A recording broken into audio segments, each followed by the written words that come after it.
여기는 런던입니다. 세계에서 가장 부유한 도시 중 하나죠. 5천억 달러 규모의 경제를 가진 이곳은 만약 하나의 나라였다면 세계에서 26번째로 큰 경제를 가진 국가가 되었을 겁니다. 노르웨이와 맞먹는 규모입니다. 거리엔 화려한 불빛이 가득하고 건물은 웅장하지만 그 이면에는 조용한 부패가 스며들고 있습니다. 겉으로는 번영의 빛이 반짝이지만 골목 안에는 전혀 다른 이야기가 숨어 있습니다. 2023년 런던시 의회는 놀라운 통계를 발표했습니다. 이 도시 사람들 중 50명 중 1명이 노숙자라는 겁니다. 10년 만에 그 수치가 무려 50% 증가했습니다. 이제 영국은 선진국 중 노숙률이 가장 높은 나라가 되었습니다. 하지만 더 끔찍한 건 사람들이 이 현실에 익숙해졌다는 겁니다. 지난 15년 동안 실질 임금은 제자리입니다. 즉 2008년에 받던 월급을 지금도 똑같이 받고 있다는 뜻이죠. 하지만 물가는요, 하늘을 찌르고 있습니다. 집값, 임대료, 식료품, 에너지, 모든 것이 폭등했습니다. 이제 영국에서 일한다는 건 살아간다는 의미가 아니라 그저 버틴다는 뜻이 되었습니다. 그래서 젊은이들은 떠납니다. 매년 수많은 사람들이 가방을 싸서 다른 나라로 이주합니다. 미국으로, 캐나다로, 호주로. 이제 영국은 들어오는 나라가 아니라 나가는 나라가 되었죠. 떠나는 사람들은 영국의 가장 똑똑하고 생산적인 두뇌들입니다. 남은 사람들은 무너지는 시스템 속에서 짓눌리고 있습니다. 아이러니하게도 그와 동시에 영국으로 들어오는 사람들은 사상 최대치를 기록하고 있습니다. 하지만 그들의 대부분은 저숙련 노동자입니다. 즉, 유능한 인재들이 빠져나가고 그 자리를 채워줄 교육받은 인력이 들어오지 않는다는 뜻이죠. 결과는 뻔합니다.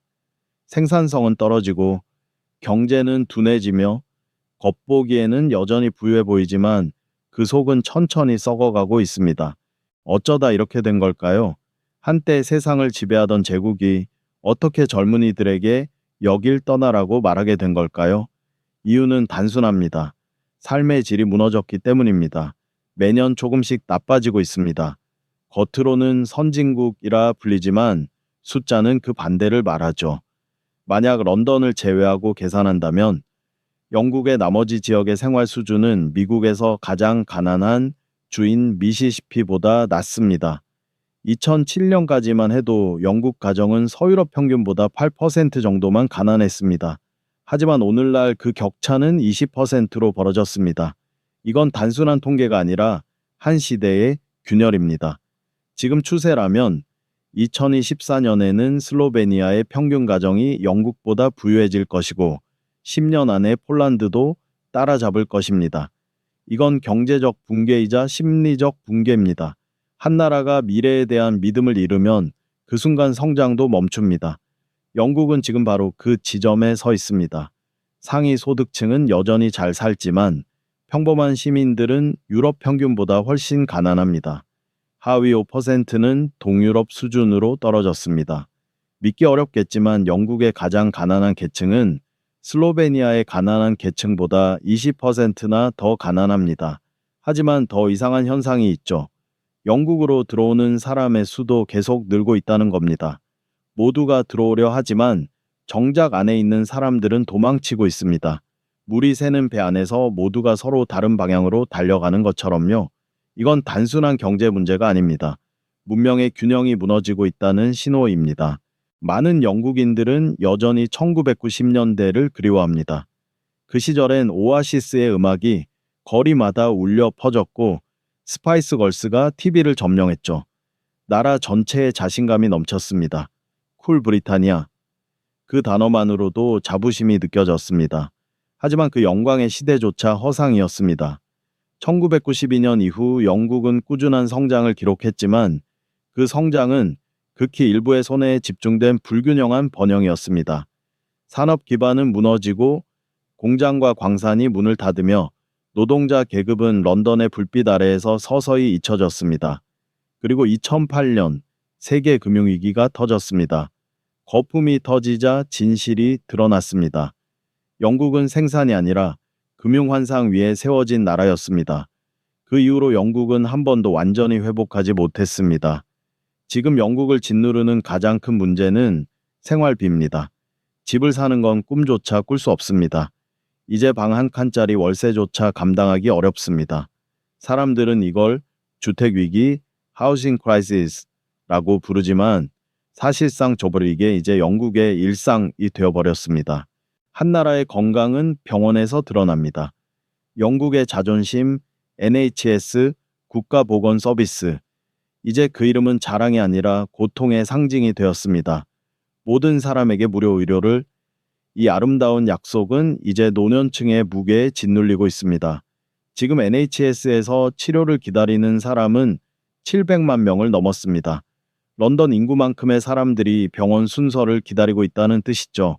하지만 그보다 더 무서운 건 치료의 질이 계속 떨어지고 있다는 겁니다. 심장병, 뇌졸중, 암, 이 모든 분야에서 영국은 이제 유럽 평균보다 뒤처집니다. 예산 부족 때문이라고요. 절반만 맞는 말입니다. 예산은 오히려 늘었습니다. 문제는 엉뚱한 곳에 쓰이고 있다는 것이죠. 의사도 간호사도 늘었지만 시스템은 여전히 비효율적입니다. 그냥 여기저기 임시 방편으로 덧댄 누더기 구조에 불과합니다. 이건 의료만의 문제가 아닙니다. 도로, 철도, 공공 인프라 모두 같은 패턴입니다. 기반에 투자하지 않는 나라, HS2 고속철도 프로젝트가 그 상징입니다.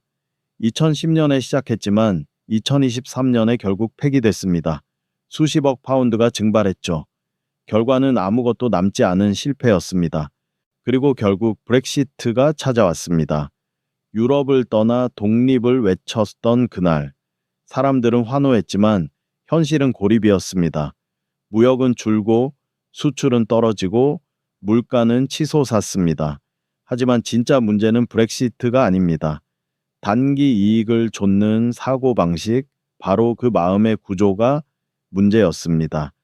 장기적인 안정보다 즉각적인 표를 택한 정치, 투자보다 인기, 결국 그 대가를 지금 국민이 치르고 있습니다. 한때 세계의 중심이었던 나라, 이제 스스로의 그림자 속에 갇혀 있습니다. 젊은이들은 말합니다. 이 나라엔 더 이상 미래가 없어. 의사, 엔지니어, 교사 모두 떠나고 있습니다. 하지만 이건 영국만의 이야기가 아닙니다. 이건 모든 제국의 숙명입니다. 로마도 오스만도 결국 자신이 만든 시스템에 무너졌습니다. 영국은 지금 거울을 보고 있습니다. 그리고 아마 처음으로 스스로에게 묻고 있을 겁니다. 우린 정말 아직 부자인가? 아니면 단지 반짝이는 껍데기만 남은 걸까?